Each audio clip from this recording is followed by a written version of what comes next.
Dan yakinlah hadiahnya minimal 10 kali lipat lebih baik daripada ujian itu. Minimal, karena nggak ada amal soleh yang dibalas di bawah 10 kali lipat tuh nggak ada. Amal soleh, amal ya bukan niat, amal yang udah kita kerjakan minimal dibalas 10 kali lipat, minimal. Maksimalnya bighairi hisab, tanpa batas. Bighairi hisab, tanpa batas. Ada yang 700 kali lipat kayak sedekah, tapi tetap aja ayat sedekah di akhirnya ujung-ujungnya apa? Bighairi hisab juga kan? Berarti sedekah itu minimal dibalas 700 kali lipat, minimal. Kalau kita yakin. Selalu syaratnya kalau kita yakin. Dan saya ngebuktiin itu banget.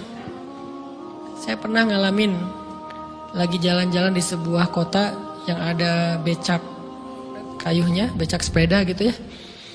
Jalan terus saya bilang, Pak berapa ongkosnya? 20.000. Udah naik aja 20.000. Karena kita keliling-keliling kota, ternyata saya jadi kasihan sama dia 20.000. Kasihan kan 20.000 dibayar keliling kota, walaupun pas mampir beberapa tempat mungkin dia dapat tips ya.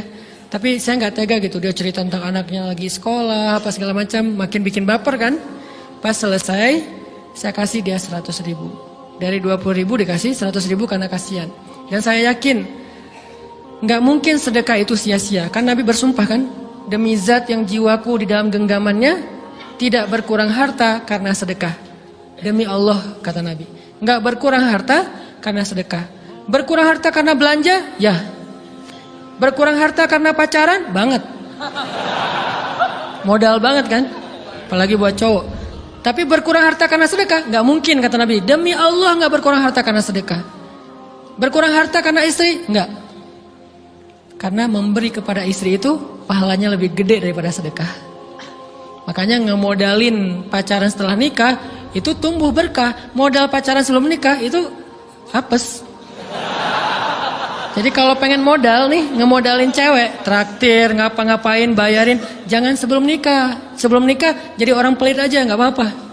Tapi setelah nikah jor-joran ngasih, apalagi yang, bayarin semuanya. Kenapa? Pahalanya lebih gede daripada sedekah. Bahkan lebih gede daripada infak fi sabilillah. Seorang suami memberi nafkah istri, itu pahalanya terkadang lebih besar daripada kita berinfak untuk fi sabilillah, untuk korban perang.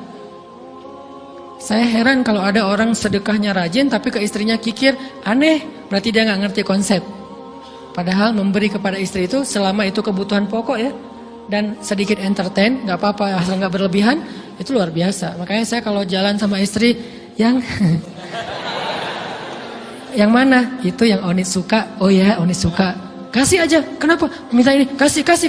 Selama ada kan kenapa nggak dikasih kan ya? Nanti Allah ganti. Makin rajin kita ngebayarin istri kita, ngebelanjain istri kita, makin Allah ngasih yang kita nggak pernah duga-duga. Sampai istri kita cemburu sama kita. Kok kamu duitnya banyak banget sih? Kan gara-gara aku sering ngasih ke kamu. Ya udah sini lain lagi. Mau ditransfer berapa gitu kan ya? Saya ngasih 100.000 ke si bapak. Dan saya yakin teman-teman sedekahnya pasti lebih dari itu, karena 100.000 saya sebut. Kalau 1 juta ke atas saya nggak mau nyebut, malu dong, ria ya.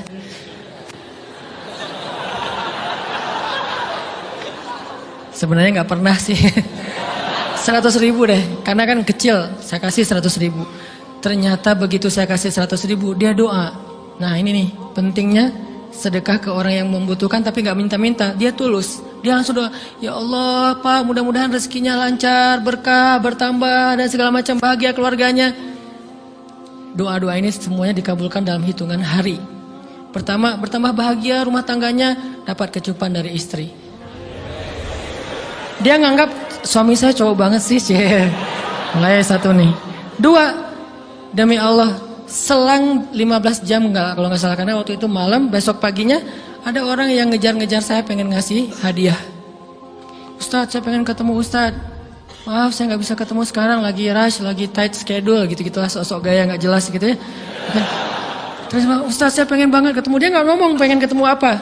Kalau dia bilang mau ngasih duit kan langsung saya prioritaskan kan ya.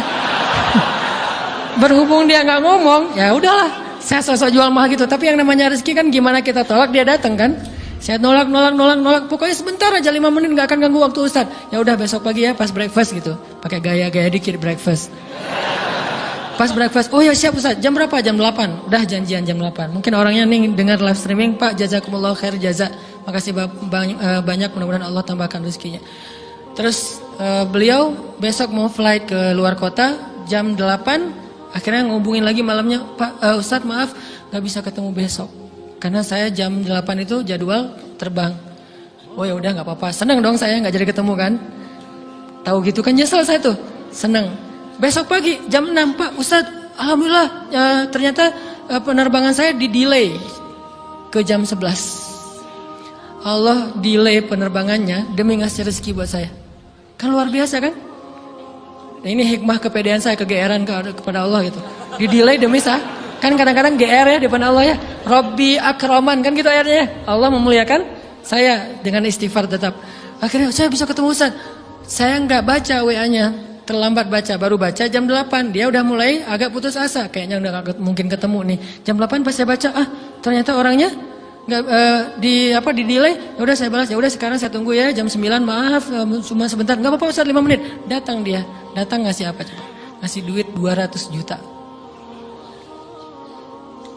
Demi Allah. Cuman berselang beberapa jam saya tolak-tolak. Tahu gitu Pak, datang malam ini aja.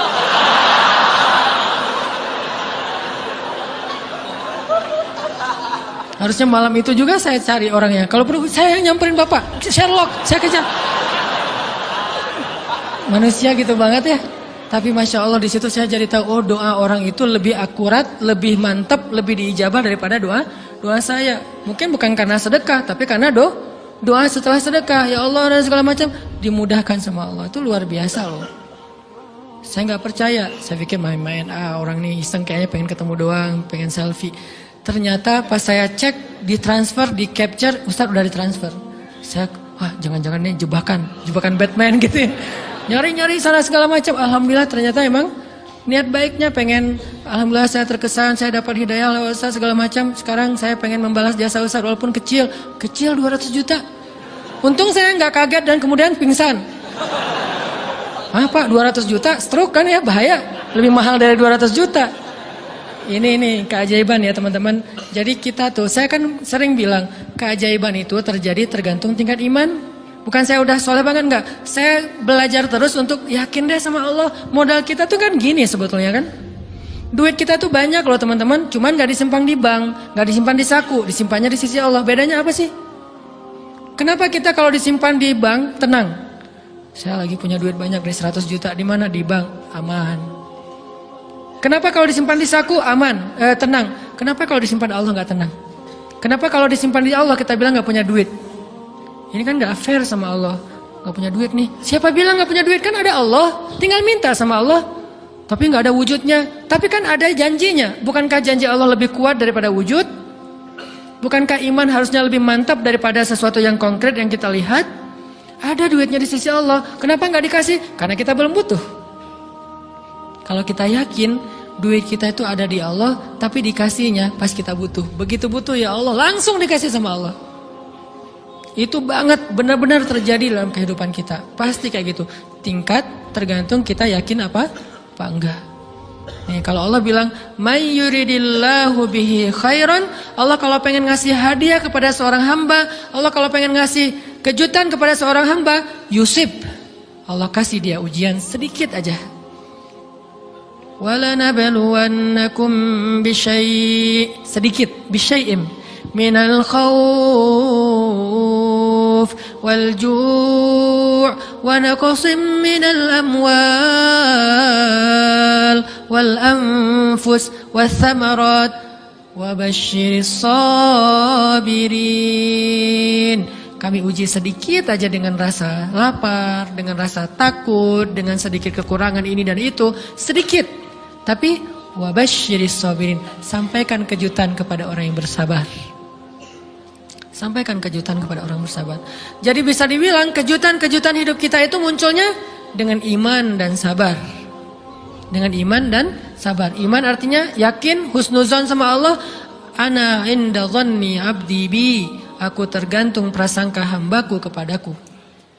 Sabar, wasta'inu bis sabri was shalah. Minta pertolongan Allah, caranya dengan sabar, kemudian dengan sholat. Pasti Allah tolong. Ustaz, saya udah sabar. Sabar lagi. Isbiru wasabiru. Kalau udah sabar, bersabar lagi. Sampai kapan Ustadz? Sampai Allah Subhanahu wa taala benar-benar mengakui kesabaran kita. Setelah itu Allah pasti kasih. Terus apa yang harus saya lakukan Ustadz? Buktikan di hadapan Allah kita itu hamba yang penyabar. Jangan bilang ya Allah saya akan sabar. Jangan, tunjukin aja. Ya Allah kurang apa lagi dari saya? Tunjukin aja. Nanti Allah sendiri yang akan memberi kita gelar sabirin. Sehingga Allah bilang wabasyiris sabirin. Sampaikan berita gembira kepada hambaku yang sabar. Dan kalau Allah udah ngasih berita gembira, itu beruntun loh. Kita sabar kayak Allah tahan dulu nih ya. Kejutan. Allah tahan dulu hadiahnya buat kita tuh. Ditahan, tahan. Makin lama makin sulit pastinya. Makin lama makin berat, makin lama makin berat. Begitu dibuka kerannya, itu nggak ada selesai-selesainya. Sampai kita kebingungan. Loh, kok datang terus-terusan? Kayak gitu cara Allah memperlakukan hambanya. Nabi Ayub. Sakit pertama, sakit fisik. Sakit kedua, sakit hati. 2 penyakit Nabi Ayub. Fisik pertama, beliau lumpuh, beliau sakit. Sakit hatinya apa? Ditinggalkan oleh orang-orang terdekatnya. Anaknya meninggal. Sedih kan? Kemudian pembantu-pembantunya pada resign. Makin kecewa. Dasar kalian. Kemudian teman-temannya pada menjauh. Grupnya nge-live dia. Bukan dia live grup. Grupnya yang nge-live dia. Orang unfollow. Tiba-tiba followersnya tinggal 1 doang. Yang tadi ada ribuan, sekarang tinggal 1. Istri satu-satunya yang masih setia mendampingi beliau. Tinggal 1 followersnya. Kebayang gak tuh? Yang posting udah sepi, udah gak ada yang nge-like. Istri aja nge-like. Ini nih Nabi Ayub. Ditambah lagi datang keluarganya ke rumah Nabi Ayub, gak mau ketemu dalam jarak dekat. Dari luar ngomongnya, Ayub kami gini. Kemarin kamu harta kamu tuh kan kamu ada masalah minjam duit karena istri kamu nih. Gimana nih bayarnya? Terus mereka tutup muka, nggak mau tertular. Mereka bilang jangan dekat-dekat dengan Ayub. Yang lebih parah lagi ada yang sampai nuduh gini. Ternyata ya kamu itu selama ini bukan orang soleh. Selama ini kamu tuh pura-pura pencitraan ordai. Ini buktinya nih. Ternyata akhirnya Allah tunjukin juga borok kamu, aib-aib kamu. Ternyata kamu itu selama ini orang munafik. Jadi Nabi Ayub malah dituduh orang jahat, orang yang terkutuk, yang selama ini mencitrakan diri sebagai orang baik gara-gara sakit itu dituduh semikian. Sedih luar biasa. Bertahun-tahun, ada riwayat mengatakan 17 tahun, ada yang mengatakan lebih atau kurang. 17 tahun ditahan semua kebaikan oleh Allah, kecuali 1, iman. Sehingga Nabi Ayub tetap yakin Allah maha baik. Pokoknya yakin Allah maha baik. Allah, gimana pun diuji, Allah maha baik. Diambil anaknya, Allah maha baik. Diambil kesehatannya, Allah maha baik. Diambil hartanya, Allah maha baik. Jadi orang yang tadinya paling kaya di negerinya, sekarang paling miskin di negerinya. Kebayang gak tuh dibalik 180 derajat. Yang tadinya paling kaya, gak ada yang lebih kaya daripada Ayub. Sekarang yang paling miskin, gak ada yang lebih miskin daripada Ayub. Allah maha baik, Allah maha baik, Allah maha baik. Husnuzan kepada Allah. Dan itu gak sehari 2 hari, 17 tahun husnuzon kepada Allah. Pada puncaknya ketika istri beliau harus menjual rambut, gundul, potong rambut, dijual demi apa? Udah gak tahu lagi ngemodalin apa untuk ngasih makan Nabi Ayub. Akhirnya nyari-nyari kerja gak ada yang nerima, jual rambut, pakai jilbab, di rumah gak buka-buka jilbab. Ayub curiga, yang kenapa kamu gak buka jilbab di hadapanku? Enggak apa-apa, kan lagi musim panas, gak apa-apa. Akhirnya Nabi Ayub minta tolong dibukain, ada apa, curiga kan. Pas dibuka udah botak rambut istrinya. Nabi Ayub menangis. Kenapa, apa yang terjadi? Istrinya bilang, suamiku gak ada lagi modal buat kita makan. Saya cari-cari kerja sana sini, gak ada yang nerima. Bahkan untuk mandiin hewan aja gak diterima. Akhirnya saya jual rambut saya, mudah-mudahan bisa untuk kita makan beberapa hari. Istrinya keluar, Nabi Ayub menangis, baru Nabi Ayub berdoa. Itu juga doanya malu-malu dan husnuzon. Malu-malu, husnuzon. Gimana tahun? Tiba-tiba menjadi di antara 35 tahun. Itu usia ideal. Maaf ya, saya usianya kurang lebih segitulah. Usia penduduk surga antara 30 sampai 40 tahun. Itu usia penduduk surga. Dan usia itu mempertemukan 2 kebaikan. Fisiknya sudah sempurna dan akalnya juga, kebijaksanaannya sudah sempurna. Kalau di bawah 30 tahun, fisiknya sempurna, akalnya belum sempurna. Kalau di atas 40 tahun, akalnya sempurna, fisiknya sudah berkurang. Antara 30, 40, 45 ya kurang lebih segitulah. Nabi Ayub menjadi muda lagi. Jadi keren. Persis kayak masa mudanya. Jadi kalau ngelihat foto yang postingan pertama di Instagramnya tuh mirip nih. Kan udah postingan yang ke-1000 ya. Udah berapa tahun dia pakai akun yang sama. Wah, mirip dengan yang dulu. Istrinya datang. Begitu datang, astagfirullahaladzim, ada cowok keren di rumahnya. Tapi mirip Ayub. Cuman gak mungkin ini Ayub. Langsung nyari Ayub, di mana Ayub? Kata Ayub, saya Ayub, suami kamu. Enggak, kamu bukan Ayub. Suami saya tuh udah tua, suami saya sakit-sakitan, kamu bukan Ayub. Mirip sih. Akhirnya, saya Ayub, apa buktinya kamu Ayub? Ditunjukkan buktinya oleh Nabi Ayub. Apa buktinya? Nabi Ayub menyampaikan beberapa kenangan mereka berdua di masa lalu yang gak ada yang tahu kecuali mereka berdua. Itulah pentingnya kita menyimpan kenangan.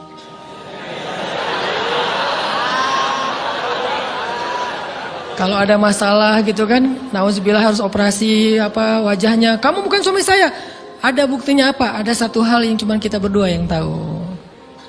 Kalau perlu jangan satu hal, banyak hal ya. Cuma kita doang yang tahu. Orang lain nggak tahu. Pas disebut itu benar, tidak ada yang tahu masalah itu kecuali kita berdua. Akhirnya dipeluk Nabi Ayub ngajak istrinya untuk mandi di mata air yang sama. Istrinya mandi langsung muda lagi. Setelah itu Allah SWT beri mereka harta yang sangat banyak. Lihat kalau Allah udah buka, pertama fisiknya disempurnakan lagi. Kemudian Allah turunkan air hujan. Diturunkan hujan bukan air. Hujannya dinar dan dirham. Di belakang rumah Nabi Ayub itu ada tempat penampungan gandum gitu kan. Ada 2 tempat penampungan. Turun hujan pertama dinar. Sampai penuh penampungan gandum dengan dinar, koin-koin dinar yang 1 dinar mungkin harganya sampai 3 juta. Turun banyak, kemudian turunnya lagi dirham, penuh. Turun lagi di atas atap-atap beliau sampai rumah Nabi Ayub dipenuhi dengan dinar dan dirham. Ini apa? Nabi Ayub kaget. Setelah itu istrinya hamil. Setiap tahun ngelahirin 13 anak Nabi Ayub yang sudah Allah wafatkan, lahir setahun satu, wajahnya, karakternya, namanya semua persis seperti yang sudah Allah ambil. Seolah-olah mereka belum meninggal tapi mereka hanya pergi dan kembali lagi. Dibalikin semuanya. Dan Nabi Ayub lebih kaya berpuluh-puluh kali lipat daripada sebelum beliau sakit. Buah dari kesabaran. Artinya Allah kalau mau ngasih kebaikan yang berlipat ganda, yang luar biasa, yusib, Allah kasih dia ujian sedikit. Itu hadis Bukhari. May yuridillahu bihi khairan yusib min. Allah akan menguji dia. Dan yang terakhir yang kita coba bangun juga, ini saya yang lebih ke perasaan ya. Kalau amaliyahnya mungkin ustaz-ustaz lain mengajarkan amal apa riyadhah buat sabar segala macam. Ini lebih ke perasaan. Satu, kita yakin emang kita layak dikasih hukuman kayak gini, emang kita banyak dosa. Jangan terlalu besar kepala, saya nggak layak dihukum, saya nggak layak diperlakukan kayak gini. Kalau manusia ke kita wajar kita ngomong kayak gitu. Saya nggak layak diperlakukan kayak gini sama dia, oke. Tapi oleh Allah layak banget karena emang kita banyak dosa. Makanya kalau kita nggak kuat lama-lama digituin, banyak istighfar. Yang kedua, husnuzon, lebih keperasaan nih. Oh Allah pengen ngasih saya kejutan. Sabar. Sampai kapan? Sampai Allah benar-benar melihat kesabaran kita. Yang ketiga, nah ini juga lebih keperasaan. Allah tuh kalau kangen kepada kita, ngasih kita ujian. Terutama kita yang kalau nggak dikasih ujian, jarang romantis sama Allah. Kalau udah dikasih ujian, Allah Akbarnya tuh bergetar gitu. Allahu Akbar. Kenapa banyak ujian? Tapi kalau lagi normal, sholat mah sebelah kaki, santai aja. Kalau perlu bersandar gitu ya. Sholatnya nggak wudhu, tayamun cepet-cepetan, biar gampang gitu. Kan tayamun juga boleh Ustaz, kayak gitu-gitu lah. Kenapa? Kalau lagi normal, doa Rabbana atina fid dunya hasanah. Kalau misalnya baca dalam sholat, qul huwallahu ahad, itu juga dibagi 3 rakaat.